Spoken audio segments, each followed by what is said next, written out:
Bernard Tapie annonce tout simplement le rachat de Adidas. Même si je suis dans une chaise longue, j'irai à ce procès.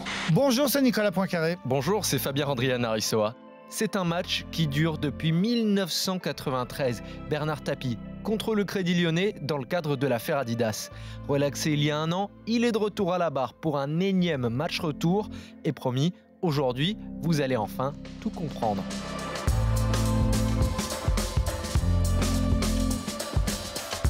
Si on ne peut pas évoquer l'affaire Adidas, je me casse, je n'ai rien à vous dire. Voilà une entrée en matière signée Bernard Tapie. À 77 ans, atteint plus d'un cancer de l'estomac et de l'œsophage, l'ex-patron de l'Olympique de Marseille n'a rien perdu de sa gouaille légendaire.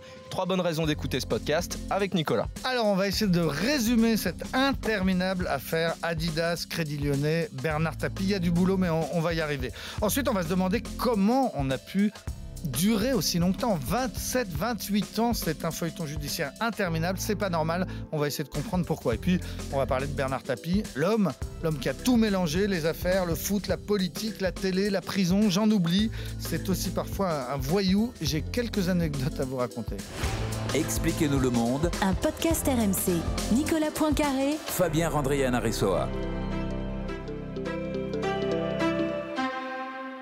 Évoquer l'affaire Adidas Crédit Lyonnais, c'est évidemment un prétexte pour pouvoir parler de Bernard Tapie. Parce que qu'on l'aime ou qu'on le déteste, c'est quand même quelqu'un qu'on écoute et qui est un peu fascinant par son parcours, Nicolas. Ah, fascinant, c'est peu de le dire. Et d'ailleurs, il a fasciné tout le monde, les politiques comme les journalistes, depuis des années et des années maintenant. C'est un petit gars du Bourget, en région parisienne. Français moyen, on va dire, c'est ce qu'il dit lui aussi. Et puis, il est devenu le meilleur vendeur de cravates du monde. Enfin, c'est pas péjoratif, mais c'est un commercial. C'est un VRP au début, quoi. Il a vendu. Et puis, il a acheté. Après, il s'est mis à acheter des entreprises au bord de la faillite, les restructurer et les revendre. Et c'est comme ça qu'il a fait fortune. Il y a eu Testu, il y a eu La Vie Claire, les magasins bio, il y a eu jusqu'à Adidas. Entre-temps, pour faire court, il s'est aussi investi beaucoup dans le sport. Il a monté une équipe cycliste et aussitôt gagné le Tour de France avec Greg LeMond et Bernard Hinault.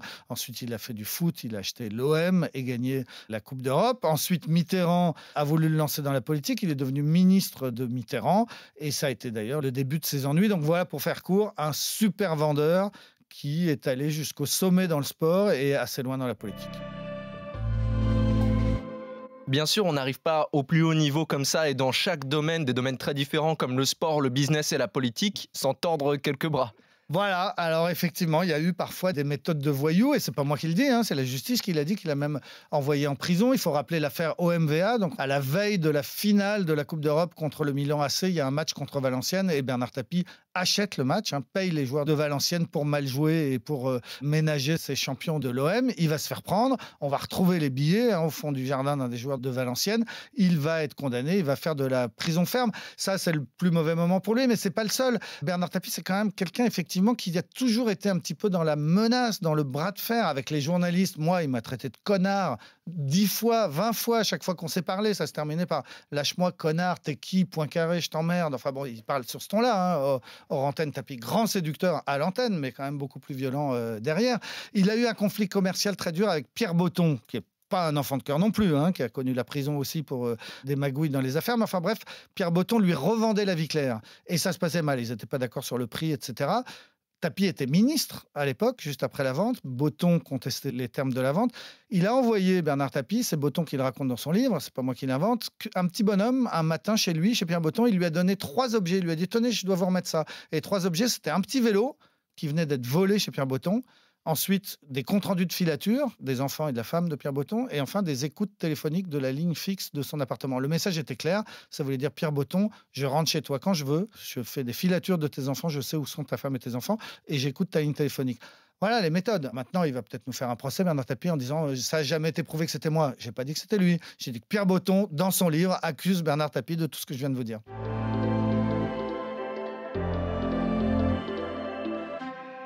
Si Tapie reconnaît lui-même que la politique l'a mené à sa perte, c'est qu'il était beaucoup dans le mélange des genres, Nicolas. C'est le champion du mélange des genres. Il faisait tout à la fois. Il avait une émission de télé à grand succès. Il faisait des millions de téléspectateurs sur TF1. Il dirigeait un club de foot. Il a été ministre. Il était dans le business. Il faisait tout en même temps. Par exemple, quand il était président de l'OM, un jour, il convoque les journalistes de radio. Il leur dit, venez après le match, Jean-Pierre Papin, qui était le joueur vedette de l'époque, Jean-Pierre Papin a quelque chose d'important à vous dire. Il va vous dire qu'il va voter pour moi au régional.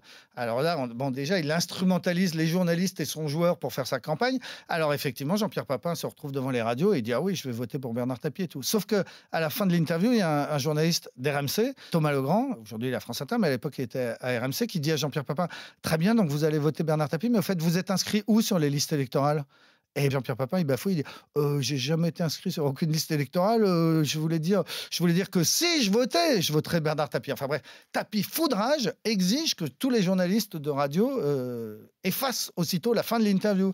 Il y a un journaliste, on ne le citera pas, qui accepte et qui dit oui Bernard, regarde, j'efface. Et puis le journaliste d'RMC, Thomas Legrand, lui, il efface rien du tout et l'interview va passer et Tapie furieux va passer 10 000 coups de fil à tous les dirigeants d'RMC pour hurler. Enfin, il était à la fois donc dans la politique, dans la magouille, dans la violence parfois, dans la censure parfois. Et en tout cas, lui raconte que ce qui lui a coûté très très cher, c'est que finalement, un jour, il a fini par être presque présidentiable, puisqu'aux européennes, il avait dirigé une liste des radicaux de gauche qui est arrivée devant la liste du PS de Michel Rocard. Ça a tué la carrière de Michel Rocard, qui aurait pu être le successeur de Mitterrand et qui n'a pas été à cause de cette défaite électorale. Et ce jour-là, Bernard Tapie est devenu quelqu'un effectivement de très important sur la scène politique française et lui dit que c'est le début de la fin. Lui dit que c'est à partir de là qu'on l'a fait chuter, qu'il y a eu l'affaire OMVA, qu'il est allé en prison, qu'on l'a mis en faillite personnelle. Enfin bon, il y a un moment où tout l'édifice s'écroule. Moi, je pense que c'est parce qu'il a triché, qu'il a acheté un match. Lui, il dit que c'est parce qu'il faisait de la politique. Les deux peuvent être vrais en même temps. Dans son récit, Tapie, il a souvent été une victime. Et là, dans cette affaire qu'on va évoquer aujourd'hui, Adidas Crédit Lyonnais, il se dit encore victime. C'est quoi l'histoire ? Alors l'histoire, est-ce qu'on arrive à la résumer en quelques mots ? Oui, on peut essayer. Il était propriétaire donc d'Adidas. Il devient ministre de Mitterrand. Mitterrand lui dit, oui, mais tu peux pas être businessman et ministre, il faut choisir, il faut revendre Adidas. Donc il met Adidas en vente et il demande à sa banque, le Crédit Lyonnais, d'organiser la vente au plus vite. Le Crédit Lyonnais nationalisé, donc aux ordres du pouvoir politique à l'époque. Et Mitterrand demande au président du Crédit Lyonnais de vendre au mieux et au plus vite Adidas. Sauf que le Crédit Lyonnais ne trouve pas tout de suite d'acheteurs. Donc il fait quelque chose qui est interdit, c'est de se le revendre à lui-même, à une structure créée, voilà. Et donc le Crédit Lyonnais rachète lui-même, pour rendre service, pour obéir au pouvoir politique, Adidas. Un petit peu après, finalement, le Crédit Lyonnais trouve un acheteur, Robert-Louis Dreyfus, et lui revend avec une belle plus-value. Le Crédit Lyonnais a bien gagné sa vie.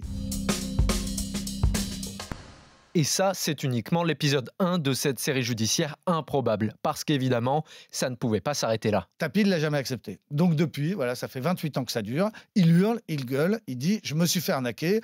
Le Crédit Lyonnais, donc l'État, puisque c'était une banque nationale, a fait une incroyable plus-value et m'a arnaqué en rachetant à petit prix Adidas avant de le revendre à grand prix. Ça fait donc des années que ça dure. Ça a été tellement long avec des décisions de justice, une fois favorables à Tapie, une fois favorables à l'État, une fois favorables à Tapie, qu'à la fin, tout le monde se met d'accord pour faire un arbitrage. C'est-à-dire, on choisit 3 juges qui sont censés être de très, très bonne réputation, impartial et tout, et on se met tous d'accord que les juges vont décider et qu'on acceptera la décision. Les juges arbitres tranchent pour Bernard Tapie et lui octroient 404 millions d'euros de réparation, dont 45 millions de préjudice moral, ça fait quand même beaucoup d'argent. Bref, Tapie a gagné, il récupère tout son argent, alors qu'il a été ruiné un moment, il redevient un homme riche, il se rachète aussitôt bateau, avion, maison à Saint-Trope, mais hôtel particulier à Neuilly. Sauf que, finalement, l'arbitrage est contesté. On se dit, les arbitres n'ont pas été neutres. Un premier jugement annule l'arbitrage et demande à Tapie de rendre l'argent, un jugement au civil. Et un deuxième jugement au pénal, le juge pour escroquerie, détournement de fonds publics. Le parquet demande 5 ans de prison ferme contre lui. On accuse Tapie d'avoir acheté un des arbitres, en gros, par l'intermédiaire de son avocat, qui était très proche, effectivement, de cet arbitre. Sauf qu'il y a un an, grosse surprise, le tribunal correctionnel, finalement, relaxe Bernard Tapie, dit que rien n'est démontré, qu'aucune fraude n'est démontrée, que son avocat n'a pas acheté un des arbitres, et donc il est totalement blanchi. Le parquet fait appel, et donc ce procès qui vient de redémarrer, c'est le énième épisode, c'est l'appel de l'acquittement pour détournement de fonds. Sauf que ça ne change pas le jugement civil qui avait demandé à Tapi de rendre l'argent. Donc Tapi est tout de même censé aujourd'hui rendre les fameux 404 millions d'euros.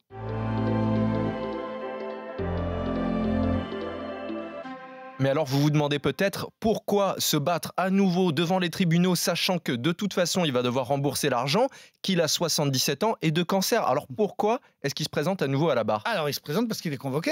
Faut pas oublier que quand même il est poursuivi, il est jugé pour escroquerie et détournement de fonds publics. Il a été relaxé en première instance, mais le parquet a fait appel, c'est un procès en appel, donc il n'a pas le choix en gros. Sauf que bon, s'il disait je suis malade, on n'irait pas le chercher chez lui. Et c'est vrai qu'on peut se poser la question d'ailleurs, pourquoi est-ce que le parquet a fait appel vu son état de santé? On aurait pu en rester sur l'acquittement. Donc pourquoi il se bat? Un, parce qu'il n'a pas le choix, et puis deux, surtout parce que son honneur est en jeu. C'est vrai que financièrement, il n'y a plus d'enjeu. Les 400 millions, il faut qu'il les rende. Bon, et il va encore magouiller pour ne pas les rendre ou le plus tard possible, parce que c'est Tapi. Mais financièrement, c'est pas ça qui se joue en ce moment. Ce qui se joue, c'est son honneur. Est-ce qu'il est de nouveau acquitté et qu'il pourra dire, voilà, la justice pénale a reconnu que je n'avais escroqué personne et que je n'avais pas détourné de fonds publics, ou est-ce qu'il est condamné? Voilà. C'est certainement son dernier combat, mais c'est la suite de ce combat qu'on vient de résumer, qui date de plus de 28 ans, ce combat interminable. Et lui voudrait qu'au moins sur ce dernier épisode, il s'en sorte avec les honneurs.